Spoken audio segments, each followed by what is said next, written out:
Today we're going to talk about the Ballpoint Splatling in SalmonRun. In this series I break down weapons and how to use them in SalmonRun. The videos are short and they don't cover absolutely everything about a weapon. I just aim to make you feel a little bit more knowledgeable when playing SalmonRun. Number 1.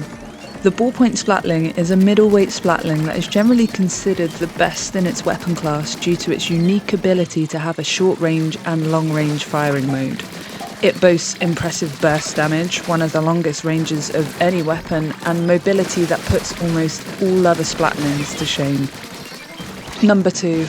At 35 damage per shot, the ballpoint is the same as all other splatlings. Unlike in PvP, its damage doesn't change depending on whether you use the short or the long range firing mode. What differs is the fire rate. The short range mode is a burst of fire that has range equivalent to the junior. This stage fires faster than other splatlings and its movement and mobility is comparable to the mini. In long range mode, you guessed it, the range increases drastically, being slightly less than the Hydra but slightly more than the heavy. Your mobility is reduced and the fire rate is not as fast as other splatlings, however it has perfect accuracy. Depending on which firing mode you want to continue using, you're able to charge your next cycle whilst already firing. This is what makes the ballpoint so strong. You're able to stay in the firing mode you desire without having to restart your charge from the beginning. If you want to run around in short fire mode because you need the DPS and up close slaying, then you're able to repeatedly charge, fire, charge, fire. Theoretically, you don't ever have to use the long range mode if you don't need to. If you charge further than 1 3/4 rings, then it's defaulted back to the first stage, which is the short range. However, you're able to maintain the second stage charge, the long range, even after you have finished firing by starting another charge within a second.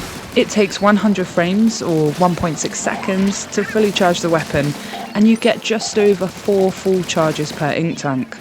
After throwing a bomb, you'll have about 1 full charge left. The ballpoint cannot store its charges, so once you submerge in ink, you'll need to recharge your weapon. Given that it's a splatling, bombs should be thrown only when needed, as you'll want to prioritise using the weapon itself. The ink tank of the ballpoint doesn't feel as punishing as other splatlings, but it's important to remember your limitations with it. Do your best to not run out of ink completely. Number 3. The reason why the ballpoint is considered the best splatling is because of its ability to deal with all the bosses and enemies in the game, kings, salmonids and nightwaves included. The only real issue it may give you is when you're forced to use bombs, something that almost all splatlings suffer with. Moors and flyfish can be problematic in large numbers, or if you don't have a safe amount of downtime to refill your ink tank. But aside from them, all bosses can be one-cycled or defeated very quickly. The short range cycle works best for bosses like steelheads, drizzlers, big shots, eels, and the majority of your time with lessers. The long range cycle covers bosses such as stingers, fish sticks, and lids. But given the range of the weapon, you should be the person keeping an eye on steelheads and making sure they're dealt with, as you have the ability to shred them up close, but also from substantially further away than most other weapons. I'd argue that steelheads and fish sticks are the 2 bosses to keep in mind as bosses that the ballpoint should prioritise. However, it truly has no issue filling roles elsewhere in the team. I also think it's worth mentioning that you should be looking to deflect drizzler torpedoes whenever possible too, as rain combined with missiles can be detrimental to your ability to slay. The ballpoint also has no problems during night waves such as rush, drillers, seeking and mothership, as it can abuse both firing modes for solid results. You should figure out what your comp needs for these waves, either range or DPS, and fill that role. Talking about weapon roles, number 4. Like most other splatlings, your main focus is killing. The ballpoint boasts one of the overall highest amount of DPS of any weapon, and coupled with its quick movement and titratable range, you should take the role of being the primary slayer in the majority of comps.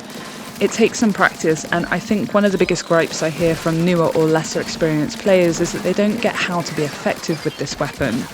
In a way, the ballpoint really shouldn't be used like other splatlings. Splatlings are hard to manage in SalmonRun the next wave because the game punishes you so much just for remaining still, but the ballpoint excels in this department. No other splatling has the ability to play both aggressively and defensively so seamlessly, and by this I mean being able to shoot from afar, but also protect itself up close if you find yourself in a messy situation. You don't get punished for using partial charges with this splatling.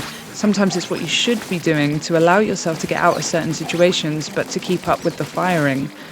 Its ability to shred through lessers and high HP bosses like Drizzlers and Big Shots should always be something to keep in mind when you have comps that may lack DPS compared to the ballpoint.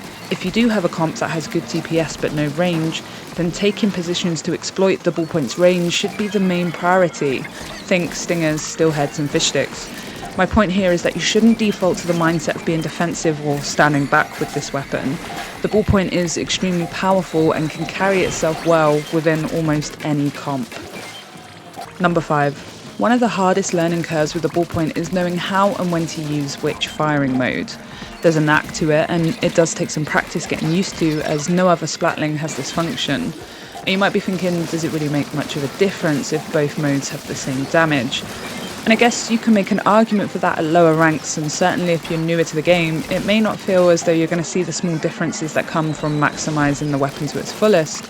But given that it has this function, it's worth getting comfortable with. It's worth learning boss cycles so you can time your charge to either attack them with the short-range rapid-fire mode or timing the release of the charge so you can one-cycle a boss that is further away from you. It's also worth getting used to the change in mobility and aim once you switch from short-range to long-range. At long range, the ballpoint feels much more in line with other Splatlings and requires you to be further away from targets, just to cover the right distance and to keep you safe. To get the absolute most out of the ballpoint, you'll want to use the short range and long range together as much as possible.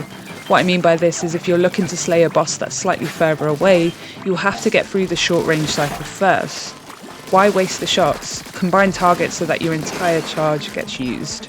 I'm not exaggerating when I say this weapon can do everything, and I almost feel invincible when I use it. The positions you can take, the damage you can deal, the movement you have. It will never feel like much of a Splatling if you're only using the short range burst mode to clear everything up close, and yet coupled with its ability to outrange almost every other weapon in the game, and the fact that you can recharge whilst firing. Learn the timings of boss attacks and find your rhythm with the ballpoint, and I guarantee you'll find yourself winning almost unwinnable fights. I hope this video helps you appreciate the ballpoint Splatling a little more. Let me know what you think.